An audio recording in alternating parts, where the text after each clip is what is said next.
mukama waffe yeebazibwe baganda baffe bannyinaffe mwenna abali ku online olwa class eno egenda mu maaso yatandikibwawo okusoma ffenna okwa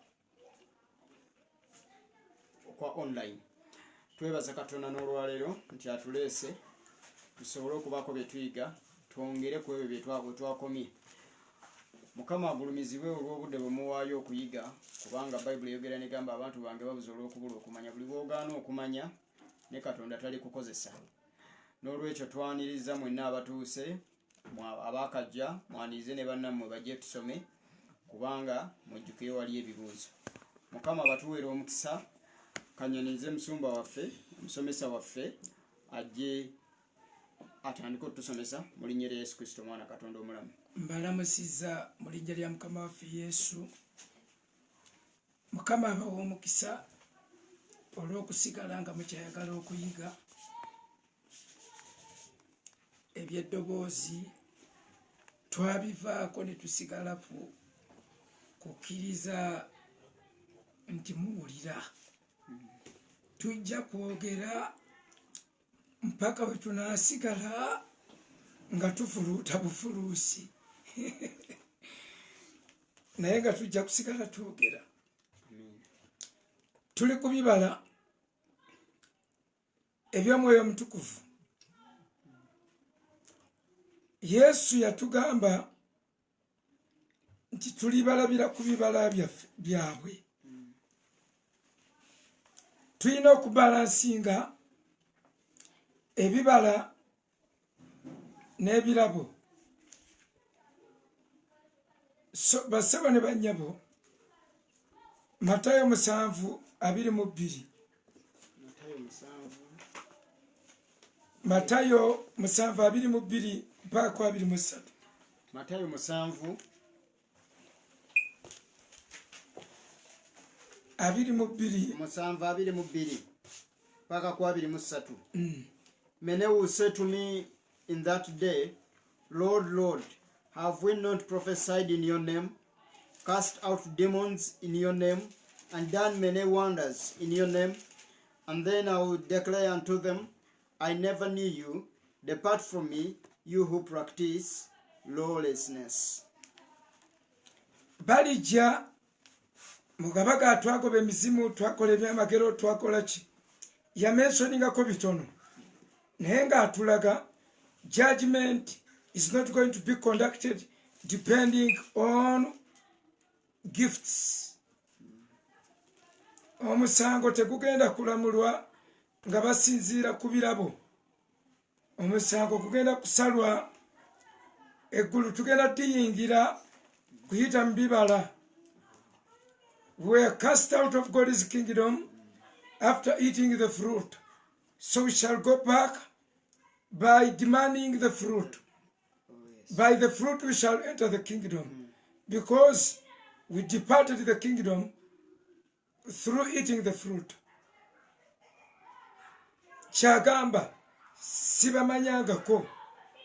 Okumanya kwagamba kwe kuli kwe nabadde mbanyonnyola nti agenda kutumanya nga twambadde omwana we, nga twambadde embala ye, nga tufuuse ba partakers of his nature, abatutte embala ye, embala y'omwana we, embala yokka ekkirizibwa okubeera mu ggulu forever and ever. Bagiyita mbala ya Kristo. Era byonna ebyamagero tuyinza okukola birungi, biyamba obwakabaka, naye bagenda tubanja bibala. Era bwe tusoma mu Matayo 25:34, Matayo 25:34, Matayo 25 olunyiri lwa 34. Bible egamba, then the king will say to those on his right hand, come, you blessed of my father, inherit the kingdom prepared for you from the foundation of the world. For I was hungry and you gave me food. I was thirsty and you gave me drink. I was a stranger and you took me in. You took me in. I was naked and you clothed me. I was sick and you visited me. I was in prison and you came to me. Yesu agenda kubayingiza eggulu ng'asinziira ku bintu 6 byonna tekuli kirabo byonna bya bibala agambye nali bwerere ne munyambaza nali muyala ne mumpa ekyokulya nali mukomera ne mujja ne mundaba nali mu ddwaliro ne munnambula nali muyonta nefuna ekyokunywa no nali stranger nefuna awokusula bw'ona okkirira wansi bajja mubuuza when did we see you naked when did we see you in prison when did we visit you in the hospital you don't fall sick when were you a stranger and we don't put you in our houses bajja kuba beewuunya when mbwagenda bagamba ali bagamba ati then the righteous will answer him saying, Lord, when did we see you hungry and fed you, or thirsty and give you drink? When did we see you a stranger and take you in, or naked and we clothed you? Or when did we see you sick or in prison and came to you? And the king will answer and say to them, assuredly I say to you, inasmuch as you did it to one of the least of these my brethren, you did it to me. Yesu aliddemu n'abagamba nti ekyo kye mwakolera baganda bange abali mu mbeera eyo mwakikolera nze gwoba okola tomanyi kati kino ekikolwa kyonna kigwa mu kibala kimu kya laavu eggulu agenda dibayingiza kuyita mu kwagala bassebo ne bannyabo bino byamenye ng'abayingiza eggulu tataddeemu nti mwagoba emizimu tataddeemu nti mwali bayimbi tataddeemu nti mwasomesa kyaki tataddeemu nti wali nali njagala omusumba n'onsumba ataddemu ebintu 6 ebintu ebyo 6 nga byonna byetooloolera ku kintu kimu kwagala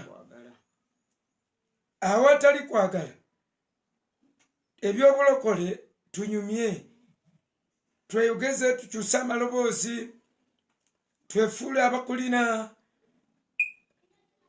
pastors pretend and other people to be with the love people are given touching voices oli bw'aba ayogera muyimirire ku magulu gammwe kisa kya katonda weekiri n'owuliranga okwagala okuliwo naye ebyo byonna you can fake people but there is a man who will not be able to fake and that is Jesus Christ. ayogedde ebintu 6 ebikomyawo humanity. Number 6 is a number for human beings. Mujukire mu chapter 6 muntu bamudikire yalinga nti afuuse mubiri mwere muntu number 6 ye number for humanity. Stani ye ja triplinga 6 ye number y'omuntu human government. Kati wano atugamba ebintu 6 ebiro stowalinga man ebikomyawo omuntu ebimuzaamu ng'omuntu biri 6 okusuza stranger okuliisa omuyala okwambaza ali obwerere okuwa olwendo lw'amazzi alina ennyonta okulambula ali mu ddwaliro okugenda mu makomera ebintu byonna ebituyisaawo ekkanisa zabisuula ne zibikwasa abantu abatono ennyo era mu kyaki bayimiriza ne bagamba babuweereza bw'omu ddwaliro muyimirire ne bayimirirayo abakazi nga 3 abatalina mirimu ne bayimirira bakazi battu ne bakubireko mu bugalo baweereza ba mu ddwaliro. Yesu tagambye wano ti mwe abaweereza ba mu ddwaliro, takyogedde. Yesu tagambye nti mwe abasuza abantu. Mulimu bu departments obutono mu church, but this should be done, should be practiced by everybody, by whoever calls himself a Christian. Buli agamba nti mukristaayo ayina okukola ekintu kino. Ntero kyogerera kankiddemu. Omuntu omu yali musumba. Muntu oyo n'agenda yali akedde mu first service ng'agenda kubuulira abayambadde essuuti, n'asanga ng'omugga gwasaze nga gwabomose, naye omugga bwe gwasala ng'agadiba nga amazzi si malungi, gusaze tewasalika. Naye pasita bakyabirowooza nga yeebuuza wagenda okuyita.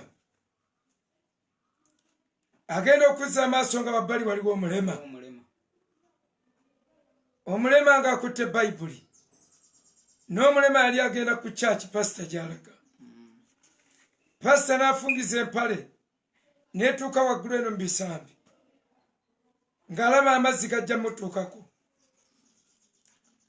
Aba atandika okutambula amazzi. Omulema n'amuyita n'amugamba, musumba, nyamba nange nsomoke, ngenda mu first service. Pastor n'amugamba, you know, I'm the preacher and I'm hurrying. I'm going to preach the first service. Allow me to go. The lame man replied that I am one of the people who are supposed to be in the first service. But we are the people you are going to preach to. Help me and carry me just across this river, across the flood. After crossing, you will put me down and I will crawl slowly by slowly. The pastor refused. He decided to move on, reaching the middle of the water. He looked back and he saw the lame man crying with his Bible. Yawanika Bible bw'ati n'atandika okukaaba amaziga. N'agamba Mukama, ndi mulema naye nkwagala, nemeddwa okusala, naye kansabire wano lwakuba nsubiddwa omubuulizi byagenda okubuulira.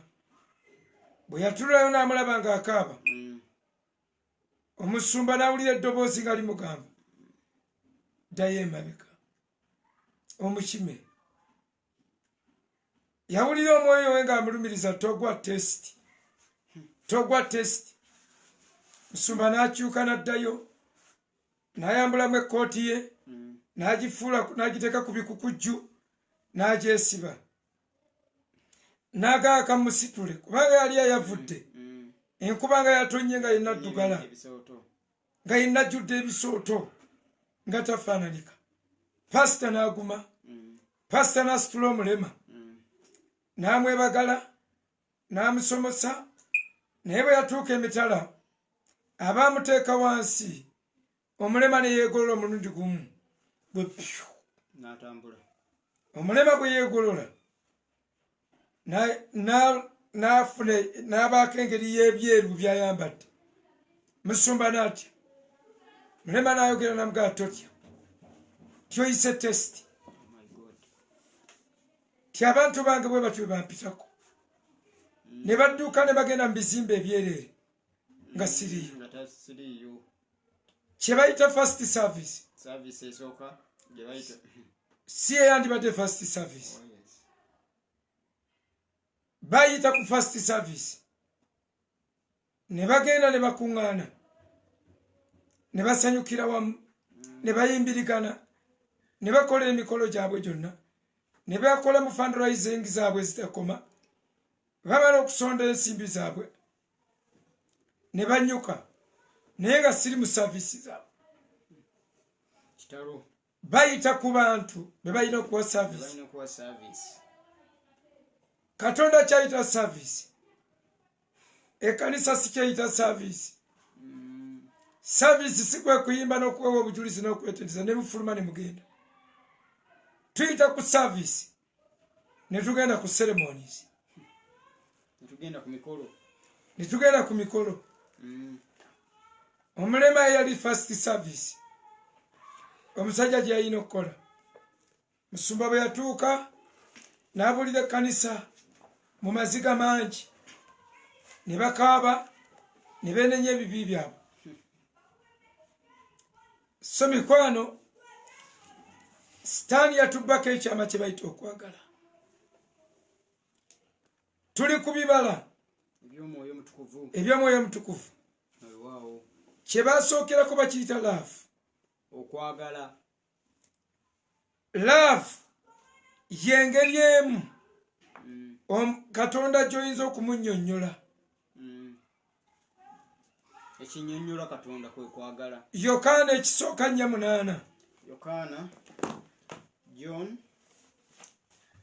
bassebo ne bannyabo awatali kwagala teriyo kye bayita bulokole without love no love no salvation First John kyaki bweggwamu okwagala eba tekyali kyaki oyinza okiyita ekirala kyonna oba banka kuba tetugendayo lwakwagala naye tugendayo lwe byetwagala oyinza okiyita mu market. I don't love a market but I go there because of what I need to buy from there. Awatali kwagala muve ku katonda. Soma sebo Yokaana ekisooka essula ya 4 olunyiriri lwa 8 agamba bw'ati, he who does not love does not know God, for God is love. Who does not love doesn't know God. Oyenna atalina kwagala tamanyi katonda. Oba tomumanyi ne bw'oyogera tewali katonda tayinza kubeera wantu kati oli kwagala. 4:16 agambye naye twategeera era twakkiriza okwagala katonda kwalina gye tuli. Katonda kwagala n'oyo abeera mu kwagala abeera mu katonda ne katonda abeera mu ye. So ladies and gentlemen, ekkanisa bwe tutalivayivinga kintu kye bayita laafu tuwedde tuba tugenda kusigaza bintuntu. Okwagala kye kinyusi ekyawamu ekikola obwa katonda. Kye kinnyonnyola katonda.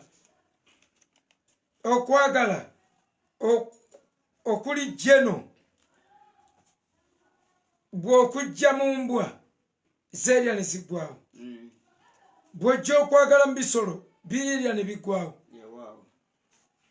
Kababe ba Misiri n'okubajjamu battingana ne baggwawo.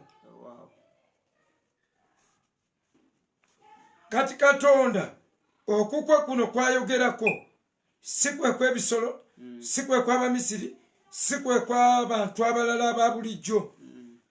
Eno fruitu gyayogerako gye tuyita laafu, gye bayita love of God, tujawula. Bassebo ne bannyabo ebigenda otuyisa otuyingiza eggulu kyekirabo kye bayita manya kyekibala kye bayita laavu. kwagala laavu bayibuli nga bakasooka ozivuunula ekigambo ekyo bakivuunulanga charity,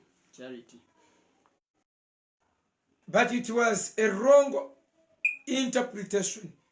However baali bakijja mu kigambo eky'Olufalansa kye bayita cherry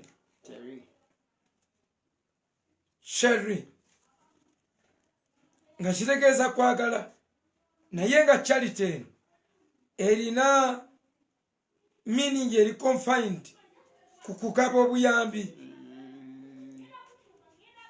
nga ye meaning yaayo. Then ne tufunamu oluvannyuma nga bafunudde mu Latini ne bakifuna ne bakiwa ekigambo ekyakyo kye bayita callus, CARUS. kati callus mu Latini nga kitegeeza dear, affection, kye baleeteramu ekigambo ekyo callus. Okwagala ly'eddoboozi lye tuyinza okusigala nga twogera eri ensi okigamba the Lord cares. Ekibala kino bayibuli ekyogerako n'ekiwa characteristics oba qualities nga 16 mu Bakolinso ekisooka 13. Bakolinso ekisooka 13 bagenda tuwa qualities ez'okwagala. Olw'ensonga bwe njogera bwe ntyo kati leero mwe njogera ku kwagala buli omu agala wabula bannange kituufu. Bannange Mukama ekirungi nze nnyina okwagala buli omu abawulira nga alina, naye tukuceekingemukko, tuceekinge okwagala kwaffe ekukebere. Buli omu aggyeyo thermometer tukebere oba ddala okukyoyita okwagala kyekyo. Bakolinso ekisooka 13. Bakolinso ekisooka 13 olunyiriri. Ndowooza tuve ku lwa 13, manya tuve ku lusooka. Though I speak with tongues of men kati ekyo kirabo and of ne bwemba n'ekirabo ekyokwogera ennimi of men and of angels, ez'abantu n'ez'amalayika, but have not love, naye bwe siba na kibala just kimu bwe kiti ekyokwagala, I have become a sounding brass. Mbafuuse ekikoma ekisaala. Kati wano po agenda categorizinga abantu abalina ebirabo nga naye balaakinga y'ekirabo ja a gift emu. Is going to categorize them into around 4 groups. Oh, yes. Nga balina ebirabo naye nga tebalina one fruit gye bayita love. Abawa amannya naawe ogenda kwewuunya. Asoose abasooka aboogera ennimi ez'abantu n'ez'abamalayika. Abo si basiraamu, si bakatuliki, si baprotestant, bali ku balokole. Naye nga sirina kwagala n'agamba abo n'abawa erinnya. Linnya ki? I become sounding brass. Sounding brass. Or a clanging cymbal. Oba ekitaasa ekisaala. Kakati aboogera ennimi nga bazisabula naye ng'okwagala tebalina. Kati mmwe muli jazz. Ng'owandiika wali jazz. The new name for people who speak tongues without love, jazz. Symbols. Bino bye tukuba mu kanisa. Tweyongeddeyo. Baleeta group number 2. Olwokubiri.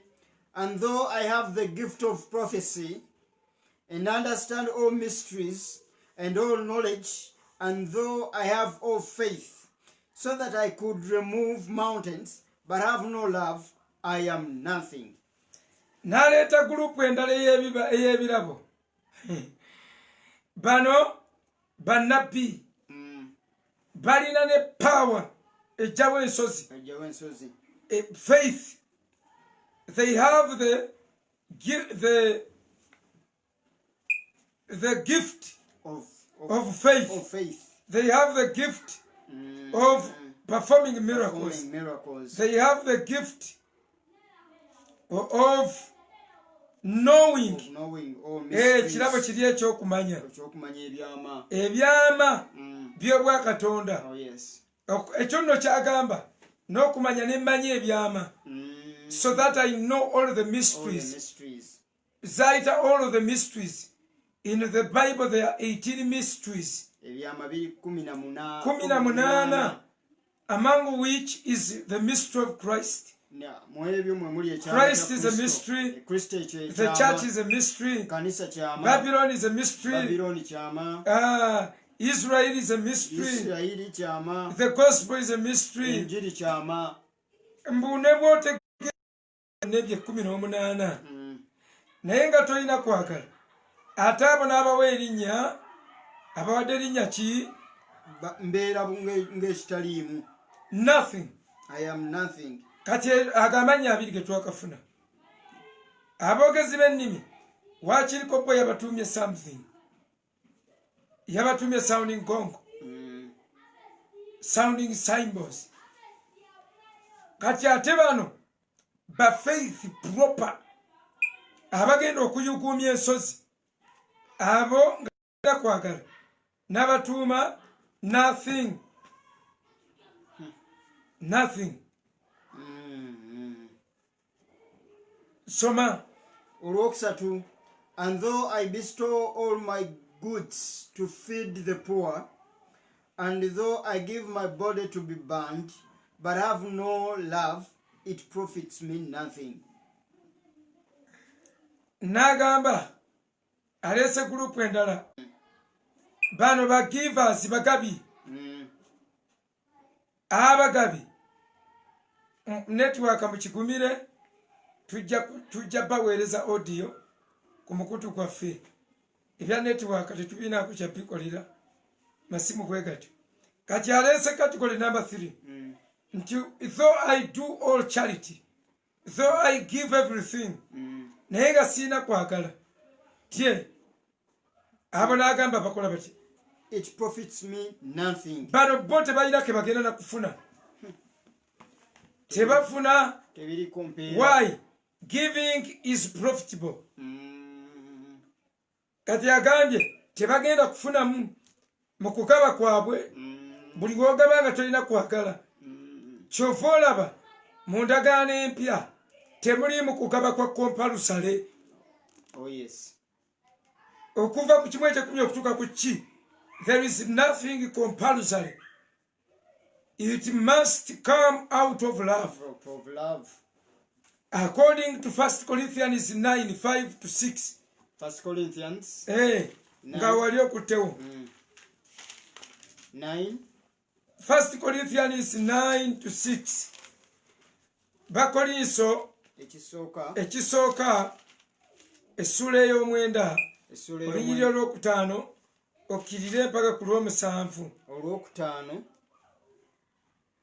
Essula ey'omwenda yino sebo otandikira awo. Olwokutaano mpaka ku lw'omusanvu.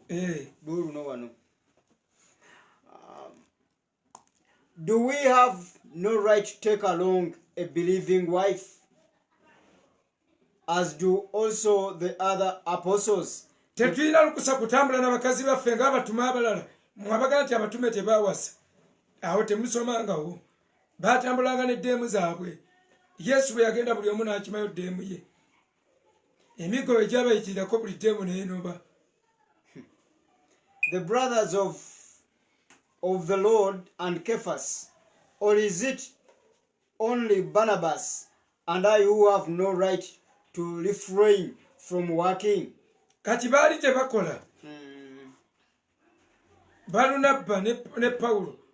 kati nga bo tebabawa ng'abagabi bagamba oyo talina mukazi ne bw'otamuwa era nga bwolaba basingo kizibu nnyo abantu tebatera bbawa birabo bitegeerekeka mpozi ng'alina omukolo kati ate ffe we tukola omukolo batuwa ebintu bikiike tooce engoye gwez'abaana singo teryamuwa kati Pawulo abikozesa era bwagenda ng'agenze kubuulira mu njiri ya mukyalo n'ettooke tebasobola kulimuwa ate agenda dyani agenda okusumba bakusike mu bulangiti ne bwosula ku kifugi who cares kakati wanagambye nti tetuyina lukusa naffe kutambula n'abakazi baffe nga Keefasi ne baganda ba mukama waffe n'abatuma abalala.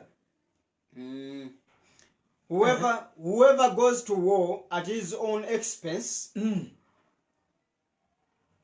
who plants a vineyard and does not eat of its fruit, who tends a flock and does not drink of the milk of the flock.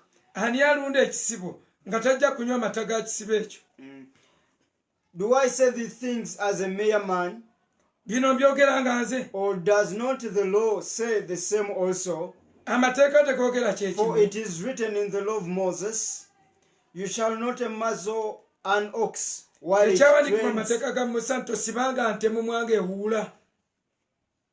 Is it oxen God is concerned about? Or does he say it altogether for our sake? For our sake, no doubt.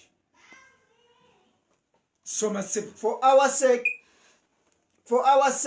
no doubt. This is written, that he who plows should plow in hope, and he who threshes in hope should be partaker of his hope. If we have some spiritual things for you, is it a great thing if we reap your material things? If others partakers of this right over you, are we not even more? Nevertheless, we have not used this right, but endure all things, lest we hinder the gospel of Christ.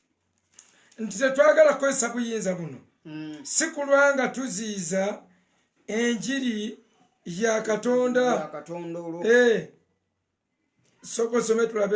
Do you not know that those who minister the holy things eat of the things of the temple, and those who serve at the altar partake of the offerings of the altar? Even so, the Lord has commanded that those who preach the gospel should live from the gospel. 17 agamba bwati, for if I do this willingly, I have a reward, but if against my will, I have been entrusted with a stewardship.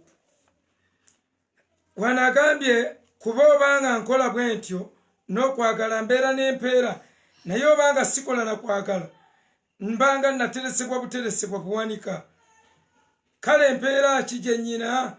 Mbuulira enjiri okugifuula ey'obwereere, nneme okukoleza ddala obuyinza bwange mu njiri. So kuba newankubadde nga nnina eddembe eri bonna, neefuula muddu eri bonna, ndyoke nfuuge nga bangi. Nkola byonna olw'enjiri. Kale tujja kulaba kiddako ekirala, tujja tulaba olunyiri olwo. Nyina olunyiri lwe badde njagala naye n'olujja kukolerako bwe lutyo. Ddayo tuli ku kwagala bassebo ne bannyabo. Okwagala Pawulo agambye ng'olina birabo byokka. N'akategorizinga mu groups 3. Ebirabo twabikategorizinze mu groups 3. Era Pawulo bw'amaze wano mu Bakolinso 13 n'akategorizinga ebintu 3. N'abagamba gurupu esooka ey'aboogezi b'ennimi biki n'agamba abo balinga ebitaasa ebivuga bitaasa. N'addamu n'akategorizinga bannabbi, ne balaba n'ebyama, ne bategeera n'ebyama byonna. abo n'abakategorizinga nga ki nothing ate bali abazzeeko abagaba ebintu mu malwaliro ne bagaba buli kintu kyonna naye nga tebalina kwagala kitegeeza love is deeper than giving kitegeeza though there is no giving there is no love without giving but there is giving without love kubanga agambye bano ne bwogaba ebibyo byonna n'obyemalako naye nga tolina kwagala amakulu nti oyinza okugaba nga tolina kwagala ye bw'ogaba nga tolina kwagala osobola okuwa ekimu eky'ekkumi olw'etteeka olwa pasita bye yagaa nti bagenda kukolimira olw'okuba pasita akusomera malaki mubye mulidde ekikolimo mukolimiddwe wammwe mwenna ntidde kakati abo ababaze eki abayize loosi abo loosi gwoba otambulira mu loosi osobola okuwaimu eby'ekkumi na buli kintu kyonna nga temuli magoba waayi tokikola nakwagala tokikola na ssanyu katonda ayagala omuntu oyo agaba n'essanyu olunyiri olwo nja tulaba so gw'ogendagenda mu maaso bakolinsa ekyokubiri 9:5 olunyiri lwa 5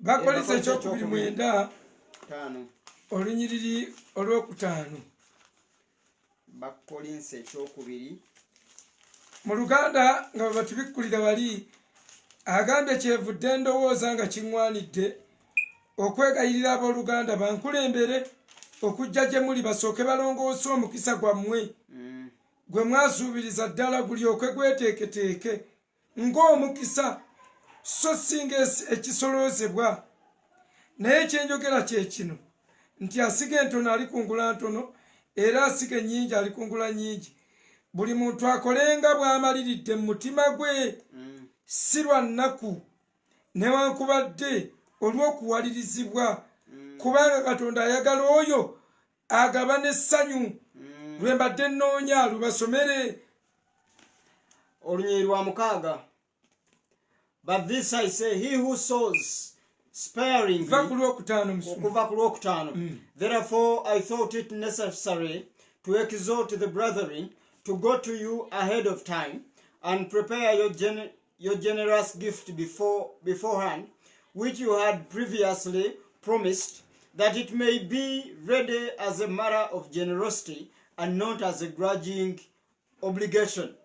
But this I say, he who sows sparingly will also reap sparingly, and he who sows bountifully will also reap bountifully. So let each one give as he purposes in his heart, not grudgingly or of necessity, for God loves a cheerful giver. For God loves a cheerful giver. Any giving nga tevudde mu cheerful, nga tevudde mu kwagala, mu kugabana ssanyu, nga you have not been cheered up to give. I'm telling you, loss. Kati eri kyagambye mu Bakolinso 13 n'agamba ne bwe ngaba ebyange byonna naye nga sirina kwagala, if I'm unwillingly forced to tithe, forced to sell my property, n'empaayo nga nkaaba, mba sirina kwagala. Okwagala okwo era mba sifunamu, ebintu byange mba mbiwaddeyo, mba sitojja kuba na magoba mu ebyo. So watch out. Ebyo nasomeza ku kimu eky'ekkumi abamu ne bagamba kijjeewo, si kijjeewo kubanga olw'omukaaga lugamba, soma olw'omukaaga, Bakolinso ekyokubiri 9:6 lugamba, but this I say, he who sows sparingly will also reap sparingly, and he who sows bountifully will also reap bountifully. Otyo kati tekuyinza kuvaawo. Sowing, giving tebiyinza kuvaawo. Bisobola kuvaawo. Season nga zikyaliwo n'enjuba ng'ekyayaka tebiyinza kuvaawo. Tebivaawo. Kaakati tekuvuddewo naye tugamba tulina kweggyako pressure in giving. Mukuwaayo pressure ebitweraliikiriza ebyo nti bwe siwaayo ate biki oba biki. Emisimu gigenda kumukwata. Pastor agenda kunkolimira. Pastor ajja kunkolimira bwe siiwo ekyo. Ekyo kye twajjako. Ekikolima ekyo. So ladies and gentlemen, twogera ku love. Okwagala. Tukyakirira. Kati okwagala kwe kuliwa. All students, you are going to list it down. These characteristics of love. They are about 16. Ogenda zitandikawo. Okay. Love. Love suffers long. Love suffers long. Kakati mu bibala ekibala ekyokusatu ekyokuna bakiyita long suffering. Kati love suffers long. Ekyo kimu. And is kind. Love is kind. Oh yes. Kindness kye kimu ku bibala ate ebirala ebijja okuba wansi waayo. Kitegeeza love eringa nga theme. Oh yes. Nga zino ebibala ebirala nga biringa nga sub themes. Soma. Love does not envy. Love does not envy. Tekuba na bujja. Soma. Love does not parade itself. Ebintu ebyo weekebere wekka. Buli kye tusoma ng'okyekinga. Oh yes. Kozesa thermometer yo, spiritual meter. Twasose love suffers long. Kwagala kugumiikiriza. Ng'okeberamu. Tuchecking ekintu kimu. We are not checking you. We are checking your love. We are checking the love in you. Is kind. Love does not envy. Love does not parade itself. Is not puffed up. Does not. Yes. Love suffers long. Is kind. Bibiri. Does not envy. Bisatu. Does not parade itself. Bina. Is not puffed up. Bitano. Does not have rudely. Does not behave rudely. Mukaga. Does not seek its. Bears all things. Kuminem. Believes all things. Kuminabiri. Hopes all things. Kuminasatu. Endure all things. Kuminanya. Love never fails. Kuminatano. But whether there's prophecies, they will fail. In actual sense, the truth we talk there are 16 characteristics of love. Oh yes. Ezo 16. Byebikola okwagala. Byebikola kye bayita okwagala. Yagezaako bitunyonyola wano. Negamba okwagala kugumiikiriza. Okwagala kulina ekisa. Okwagala tekuba na bujja. Okwagala tekwekulumbaza. Bega tekuvimba. Okwagala tekwegulumiza. Nze nakola kino. Okwagala tekukola bitasaana. Okwagala tekunoonya byakwo. Okwagala tekunyiiga. Awo. Obutanyiigaawo. Nekanze okwagala tekusiba bubi ku mwoyo. Ekyo nwana nakyo nze seetikaka kikya. Bw'onkola obubi kiba kiwedde oba obunkoze kati kyekiddako. Ye baabumaze. Bwe bakuleepinga oyambala mpale yo n'otambula n'ogenda n'osooza. Nobivaako tosiba bubi ku mwoyo. Ate gundi yagira sirimu. Ogamba buga siddamu kuyitirawo. Eryo ekkubo zisiddamu diyita. Otyo. Bamusumba b'otera okukola bwe baggira obubi toddayo. Otyo. Owandiika mu kitabo nti abaana n'abazzukulu. Ne ngamba kati awo ndise busiisi genda kusiba bubi ku mwoyo. Ate neerabira n'okwerabira oluusi. Oluusi weerabira ne gye waliwo yankozesanga fundraising point akuŋŋanyiza ku ssente juzi yampita mba nkyama nenzijukira neŋŋaba nange omusajja ono nali nagamba tajja kuddamu kunkozesa naye weekanga omaze ogendayo nekanga ŋŋenzeeyo era bwe natuuka n'abiddamu musajja ono mainayi mbw alina abaana bangi nnyo mumuyambe akuŋŋanyizaako miliyoni nga 2 eza ssente n'akuwaako emitwalo 5 naye tekusiba bubi ku mwoyo nali nakyerabidde nandibadde ndabuse kubanga okwerabira n'okulabuka birala birala oba olabuse ndabuse sikyaddamu simukyaye naye ndabuse okujja wano okwagala tekusiba bubi ku mwoyo tekusanyukira bitali bya butuukirivu muno ne bamutomera n'obuuza koyerawo bembweyo ebyo byonna byonna temulina kwagala okwagala kusanyukira wamu n'amazima okwagala kugumiikiriza byonna okwagala kukkiriza byonna so si ebimu awo nno wazitowa kukkiriza byonna nokkiriza kibe bwe kityo buli kimu ng'okikkiriza okukkiriza wano kwagamba nti kukkiriza byonna si kwe buli mulalu kulimba nokkiriza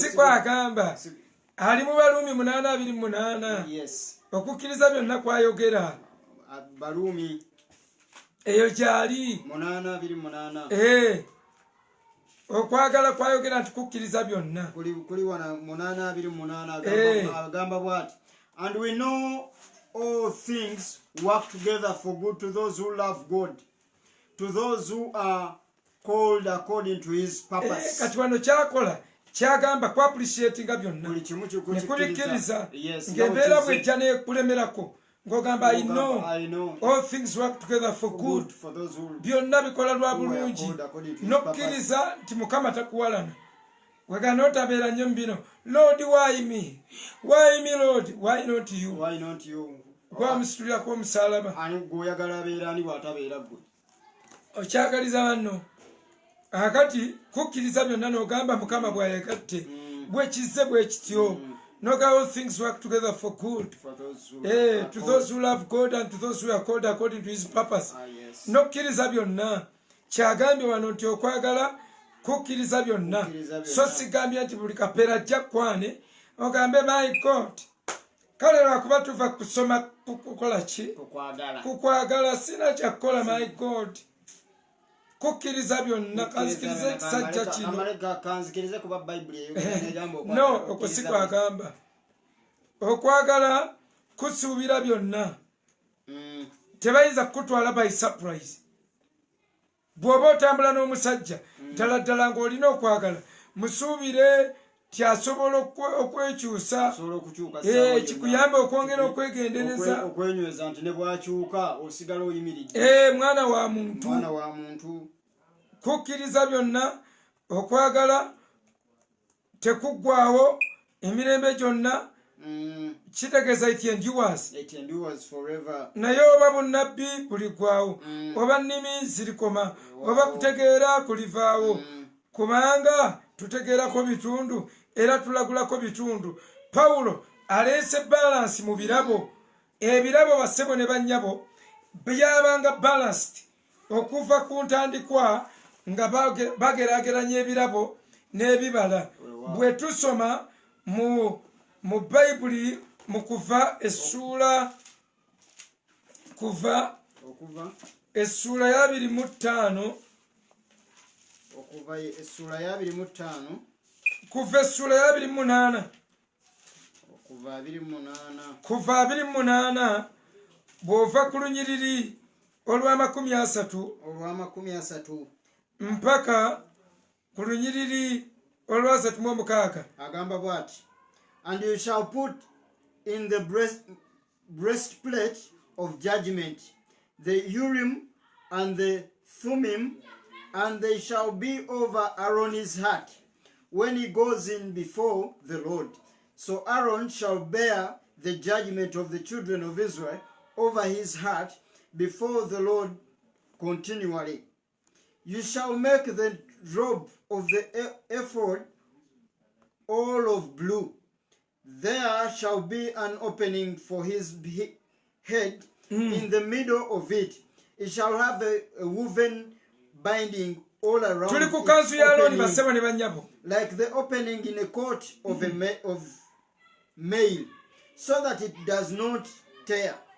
And upon its hem you shall make pomegranates of blue.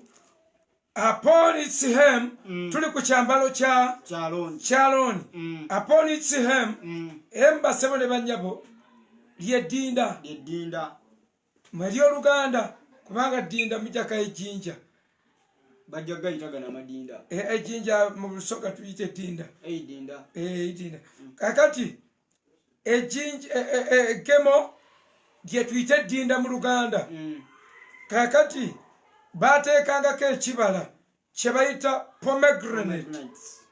Ekibala kino kye bayita pomegranate kye baateekanga ku ddinda ne bamala ne bateekako kyekiddako purple and scarlet all around its hem. Soma. And bells of gold between them all around. Bwe baamalanga ne bateekako endege bells nga bateekawo pomegranate ne bateekawo bell pomegranate bell kirira osome. A golden bell and a pomegranate, a golden bell and a pomegranate. Ekyo kyagambye every time you put a pomegranate put a bell a pomegranate put a bell bell pomegranate bell pomegranate. Ekyo nno kye bayita pomegranate baliyita komamawanga. Wabangawo endege emu ku komamawanga endege emu ne basawo komamawanga just to bring a balance. Nga kabona bw'ayingira mu wema bwe bawulira nga ebyo tebikyavuga endege ng'erina koona ku komamawanga endege nebeera controlled n'etavuga to its highest pitch. Teyalina kutuuka ku pichi yayo eya waggulu.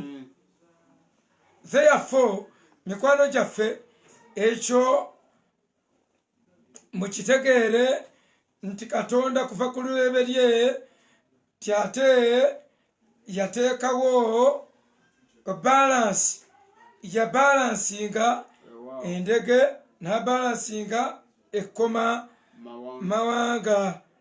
Ekyo yakikola era for that matter mubeere nga mumanyi nti musobola okubalansinga ebintu by'obulokozi. Ebirabo tebikola byokka. Ne mulekaana ebirabo mu kyaki. Pawulo agambye obanga ebide ebisaala n'agamba toba kantu n'agamba obutambulira mu loosi. Kaakati kabona baamusibangako enjegere kubanga baafiirangayo. Bwe wafiiranga mu wema nga bawulira baategeera batya nti ofudde.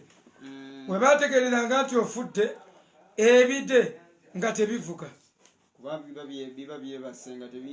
Ebide byabalabulanga okutegeera kabona nti mulamu.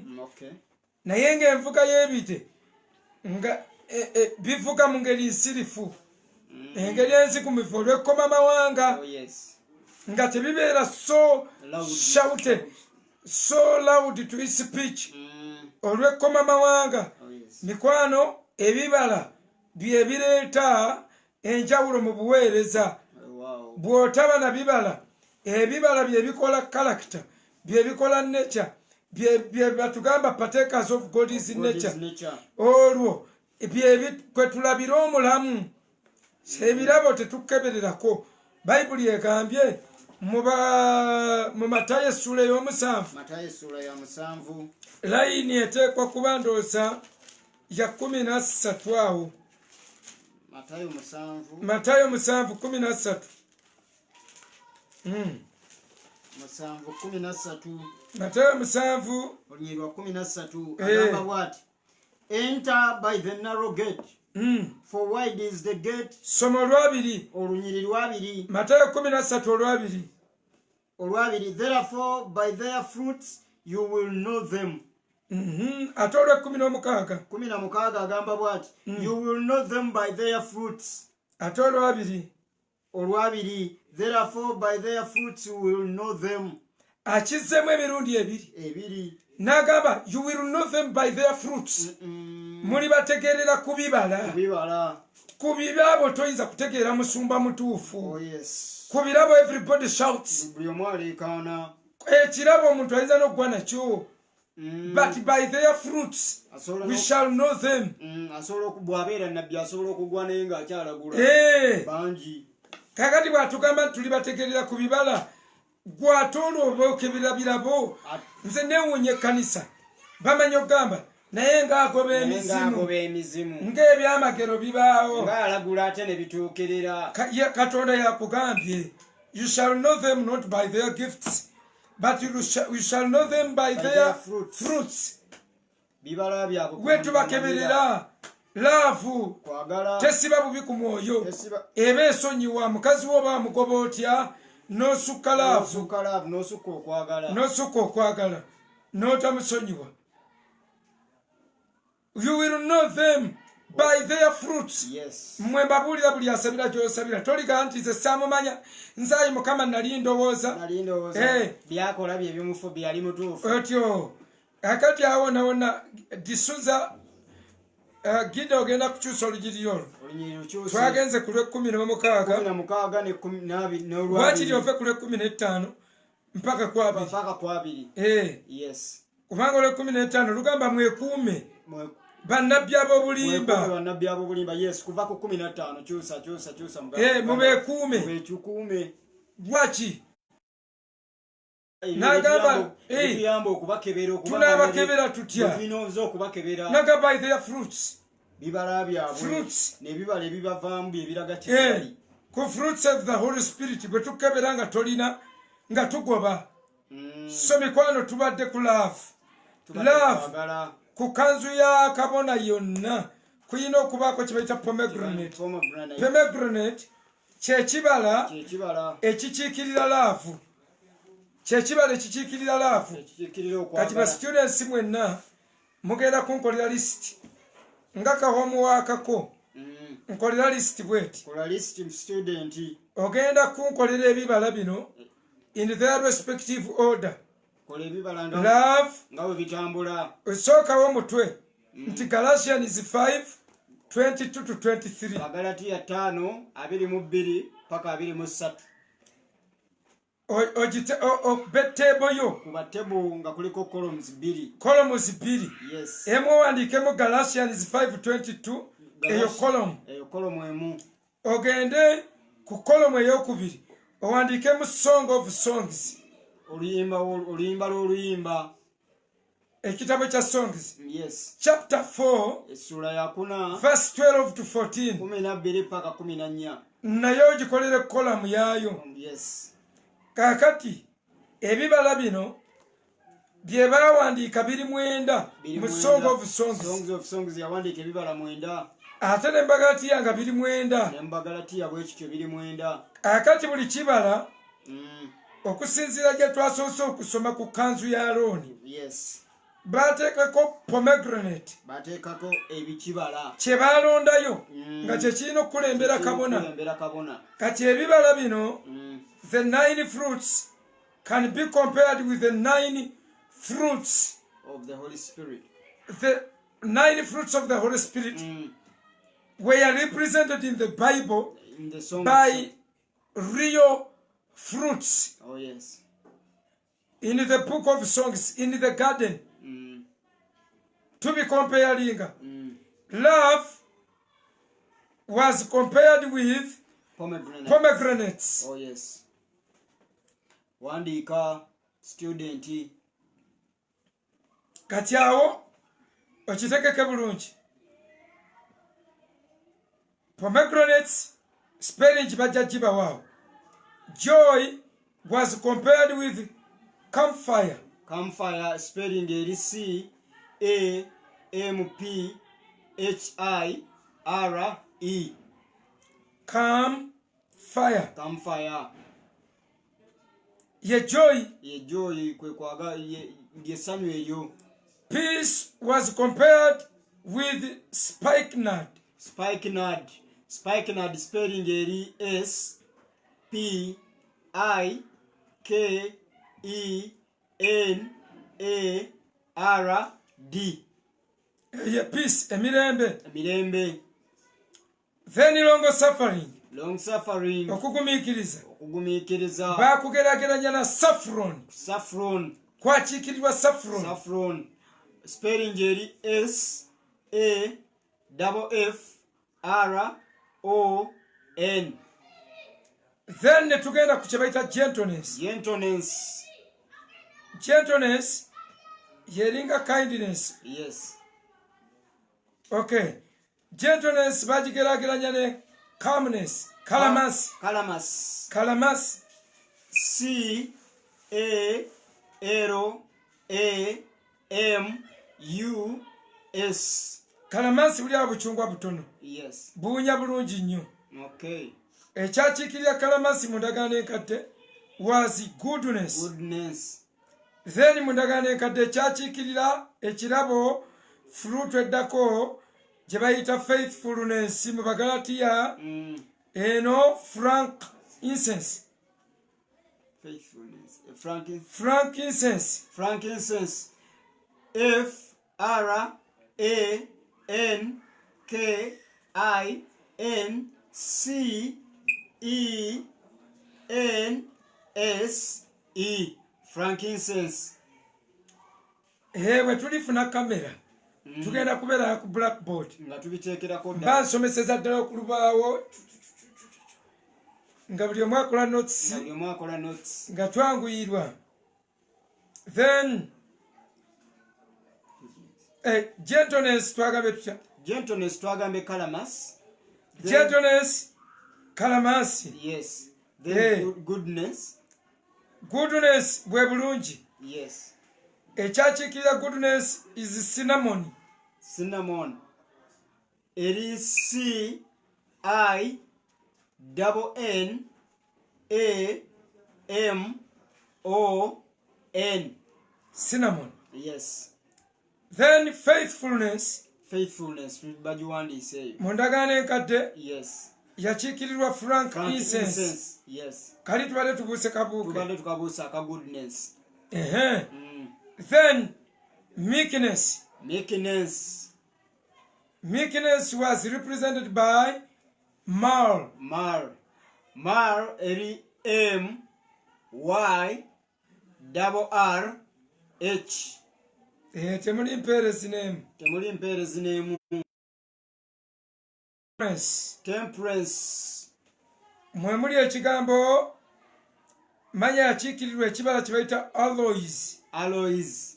Kigambo aloes kiri A L O E S. Kati basema ne bannyabo twagala kumaliriza bwe tuti weewaawo ebintu bya Katonda byonna byali represented mu ndagaano enkadde byonna era nga birina ebikola. Era ojja kugenda olabe ebintu bino mu ndagaano enkadde amafuta agakulukutanga mu kirevu kya Alooni gye baagatabulanga. Amafuta ojja kulaba ebintu bye baagatabuza ojja kusangamu cinnamon, calamansi, pomegranate, myrrh, frankincense nga bye baatabuza amafuta. Amafuta ge tusiiga baabitabuzanga bintu ebyo. Amafuta ge gatabula ebyo. Lwaki? Ebibala by'omwoyo byali well represented.